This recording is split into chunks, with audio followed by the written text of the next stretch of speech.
আসসালামু আলাইকুম। কানাডার ম্যানিটোবার পোলো পার্ক থেকে আমি সাকিব আজকে আপনাদের স্বাগত জানাচ্ছি। আজকে আমরা দাঁড়িয়ে রয়েছি ইন্টারন্যাশনাল নামে একটি দোকানের সামনে, আরবান প্ল্যানেট নামে একটি দোকানের সামনে। তো এই দোকানটিতে মেড ইন বাংলাদেশের, অবশ্যই এখানে যে আপনারা যতগুলি মার্কেট দোকানে দেখছেন না কেন, সব জায়গার কাপড়ই কিন্তু অধিকাংশই মেড ইন বাংলাদেশ। তো আমরা স্পেশালি আরবান প্ল্যানেটে যাচ্ছি। এখানে মেড ইন বাংলাদেশের কাপড় বেশি এবং একটা হয়তো সিজন বা এক সিজন ব্যবহারের জন্য এই জামাগুলি বিক্রি হয় এবং খুবই সস্তায় বিক্রি হয়। তো চলুন যাই, দুইটা কথা চিন্তা করে, এক হচ্ছে দামে কিছুটা কম এবং আরেকটি হচ্ছে মেড ইন বাংলাদেশ। তো চলুন যাই আরবান প্ল্যানেটের ভিতরে।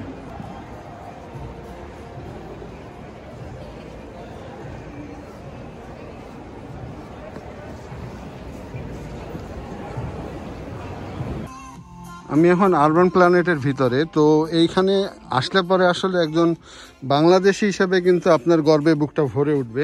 এটা একটি অনেক বড় দোকান এবং এই দোকানের যদি আমি একটু এই সাইডটার মালগুলি দেখাই, এখানে গেঞ্জি প্যান্ট থেকে শুরু করে সব কিছু বিক্রি হয় এবং প্রত্যেকটা জিনিসই এই দোকানের অলমোস্ট 90% জিনিসই কিন্তু মেড ইন বাংলাদেশ।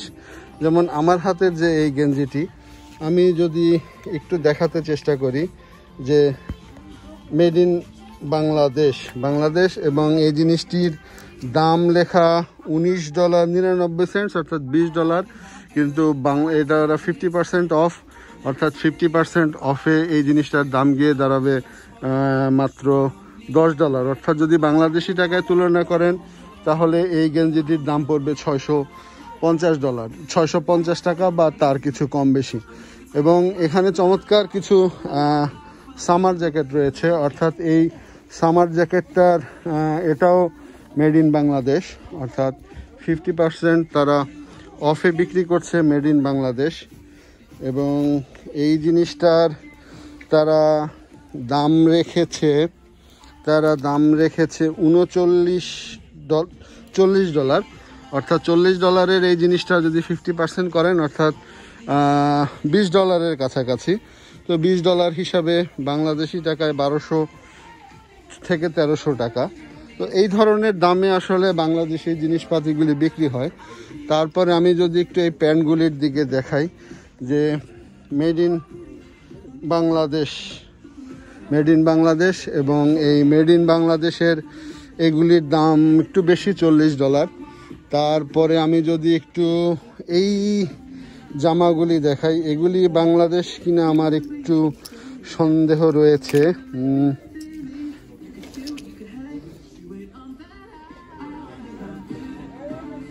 এই জিনিসটার দাম $39 এবং এটিও মেড ইন বাংলাদেশ। অর্থাৎ পুরাপুরি যদি আপনি আসেন যে সবই কিন্তু বাংলাদেশের প্রোডাক্ট এবং একজন বাংলাদেশি হিসাবে কিন্তু আপনি গর্ববোধ করতে পারেন। এবং সামনে সামার আসছে এবং সামারে কিন্তু আসলে এই জিনিসগুলির ব্যাপক পরিমাণে চাহিদা হবে। এবং এই যে এই গেঞ্জিগুলি যদি আপনি দেখেন যে এখানেও মেড ইন বাংলাদেশ এবং মেড ইন বাংলাদেশের এই জিনিসগুলির দাম হচ্ছে গিয়ে $15। অর্থাৎ বাংলাদেশের জিনিসগুলি আসলে কিন্তু খুবই কম্পিটিটিভ প্রাইসে বিক্রি হয়।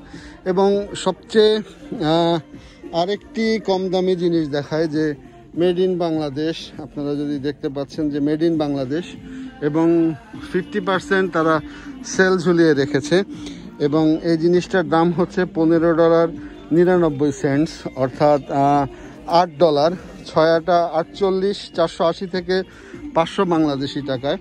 500 বাংলাদেশি টাকায় এই জিনিসটা এখানকার খুচরা বাজারে বিক্রি হচ্ছে এই গেঞ্জিটা।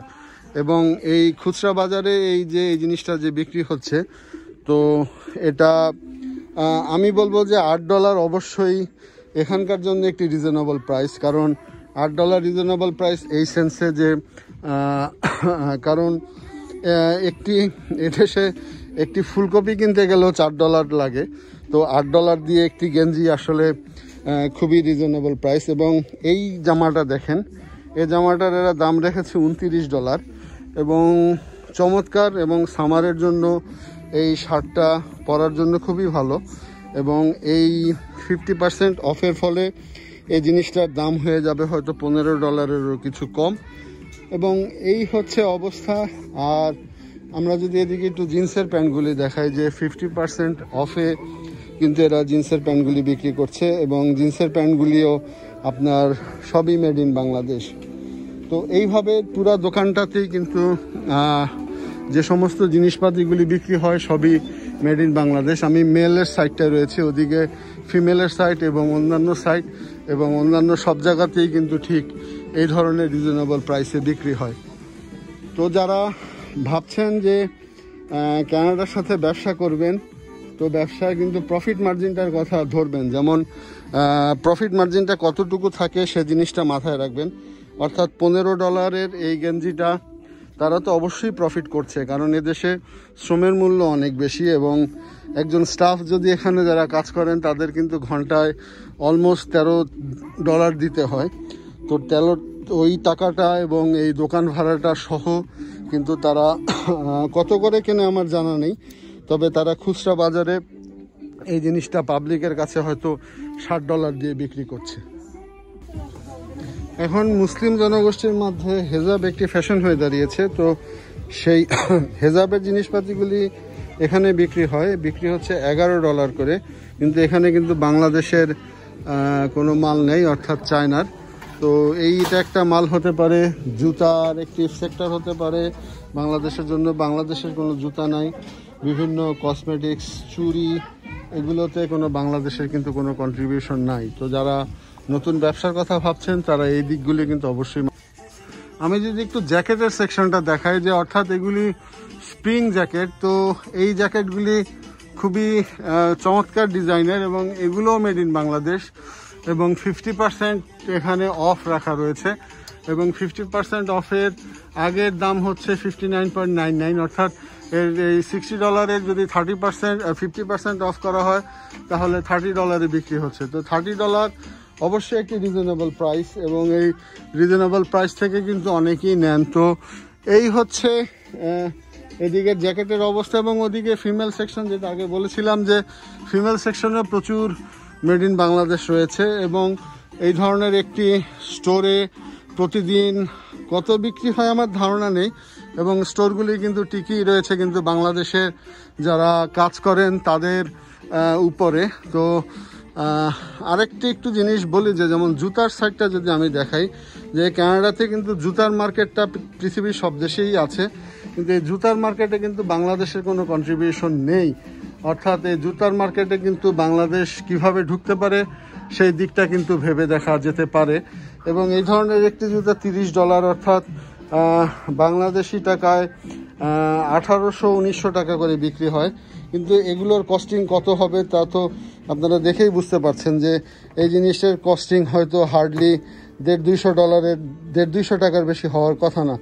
তো যারা ব্যবসা করেন তারা কিন্তু কাপড়ের ব্যবসার পাশাপাশি কিন্তু এই ব্যবসাটা কিন্তু মাথায় রাখতে পারেন।